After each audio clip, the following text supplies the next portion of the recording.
Bruno, it's 10 years. It does seem to have flown by, but just give us your reflections on the past decade and your time at the club. Obviously, it's an amazing journey during these 10 years.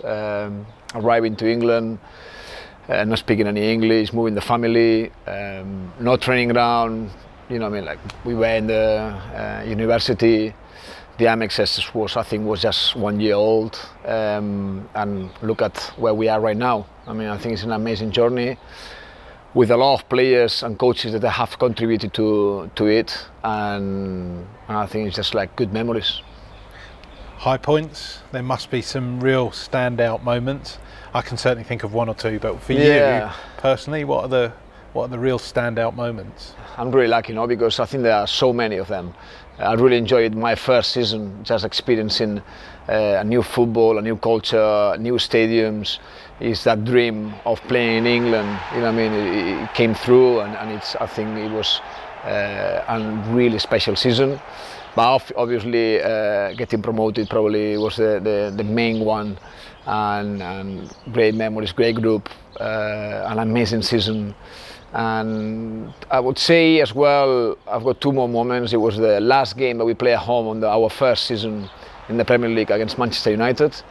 I thought it was a really special night. And obviously my last game for the club probably is my best day ever as a professional footballer. Just being able to finish my career at home with my people, I thought was perfect. So that was the best day? Yeah, I would say yeah. I think it was really special. I felt that I owned it, I enjoyed it, I had everyone there, and I don't know, it was that special. I think it's my best day. And you stayed on at the club as coach? Obviously, yeah, so thankful. I think I'm really grateful to the chance that the club gave me. Graham, and his staff as well. Obviously, they didn't know me, and they, I was welcome to their group. But really thankful to the club to trust me to get and keep involved with the club, and I'm loving it. So we know Bruno the player. Tell us a bit about Bruno the coach. What's the differences and what's the same? It's a really good question, and it's a difficult question to answer. What I try is just try to help the players the most I can, and that's I think what I did as a player as well. I was trying to lead by example, try to help people when they are in tough times. I think being half played in the professional football for a long time, it gives me that empathy towards the players, that I feel that I can help them a little bit more. I can see things that I felt when I was a player, and maybe I can articulate it good because they can see, okay, you went through the same situations, and I love that, and I like helping them as much as I can. And after, I think I'm quite intense sometimes as well, because I like body language wise and sometimes shouting, but always trying to encourage players, even if it's any mistakes or bad executions. I'm not that type of coach that I get into it. It's just like trying to encourage to the next one.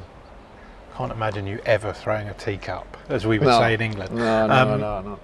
Just talking of coaches, the guys you share the office with, Ben, Billy and Bjorn. Yeah.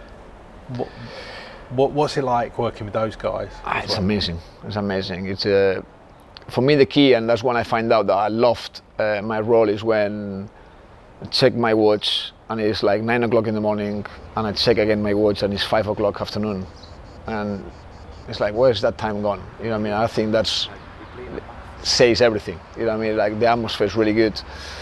Billy has helped me massively. Bjorn is an amazing talent as well, and he helped me a lot. And Ben, obviously, I know him for a long time, and he's a big influence for me as well. It's just I think it's a perfect office, and we just enjoy it every day. You obviously work with Graham on that day-to-day basis, out there on the training pitch, alongside him in the dugout, so to speak. What is it that makes him so special? I think we understand we got a very special manager at this football club, very special team around him as well that includes the likes of yourself. But what is it that just makes it so special? We don't have time. We don't have time because it's so many things. I think Graham is not just a great coach, a great manager. He's an amazing human being as well, who looks after everyone at all the levels. As I said, I'm really grateful because he's helping me to develop myself as a coach. He gave me a chance, he keeps guiding me. I think he's a manager who believes in young people, who thinks that nothing is impossible. And I think we have proved for the last few years that we beat big teams because of that belief and how we approach to the games. I think there are so many things that make him a great manager. And just, you say belief there. How important is that? It seems to be such a key part of what you're doing and what you're trying to do, the belief. Exactly. We try to coach the players, and Graham brought that mentality of thinking what you can do now and how good you can be. And I think the players, they just focus not who they're playing against, they focus on the next action and what they can do good. It's not, okay, we're playing against Chelsea, we have to play differently. No, we're brave, we want to press high, we want to try to affect the game. And that's, I think, gives belief to the players that they can win. And I think we have shown that we can beat any team, but obviously in the Premier League it's hard. Belief was one word, bravery is another, you've just used it there. But how brave have you got to be this season to replicate or even better what you did last year? A record finish, 9th in the Premier League. There'll be some that will think that's the ceiling, but I know you guys don't think that way.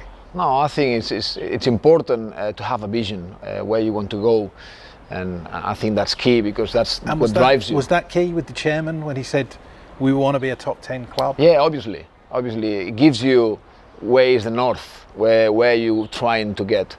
But after, what's important is what you do every day. It's nonsense to think just that and don't do what you need to do to get there.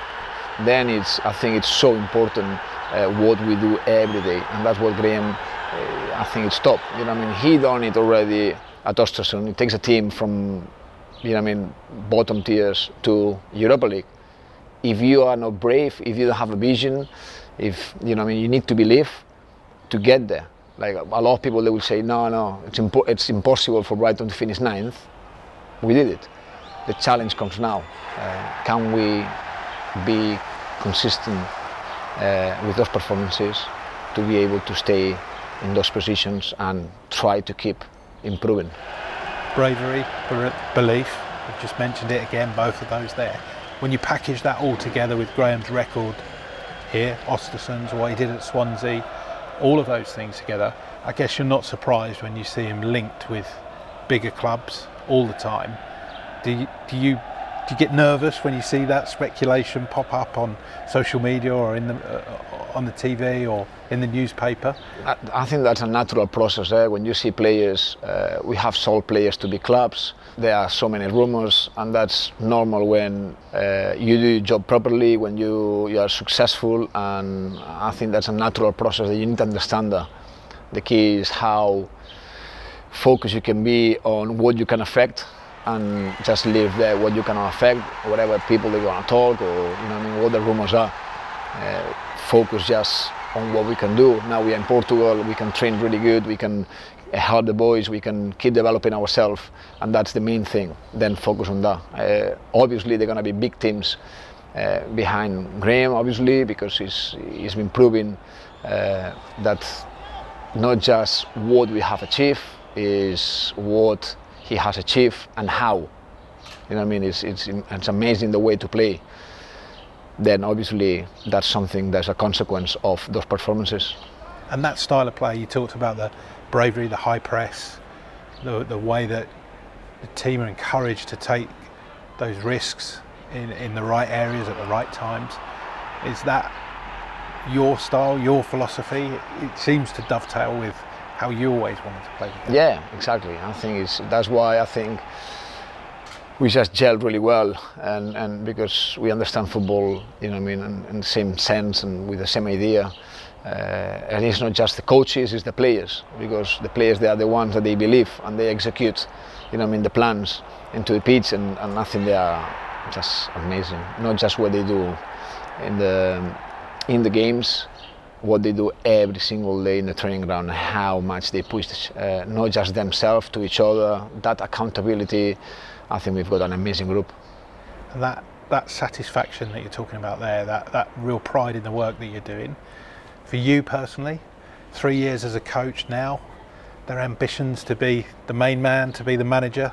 Well, I knew already when I was a player that to be a manager is so difficult. In these 3 years, I find out that it's even tougher than what I was thinking. I think that everything takes a process, everything. You need time, but I'm loving my role, I'm loving what I'm doing, I'm loving supporting Graham and the staff, what they need, and I'm feeling happy right now. Then whatever the future brings me, let's see. I'm just preparing myself to help, as I said, and support Graham the best I can. Now I know Barcelona's home, Yeah. but how close is Brighton and Hove now for you? How special a place is it? I think now Brighton and Hove is home, to be honest. I think Brighton and Hove in my life, is the place where I've been for longer. I mean, I've never been in a place for longer than 10 years. I think it was 5-6 years, because I've always been moving for all my parents' job or football. Then Brighton it feels home for my wife, for my kids. We just love it. We love city, we love the culture, we love the people, I think it's an amazing place.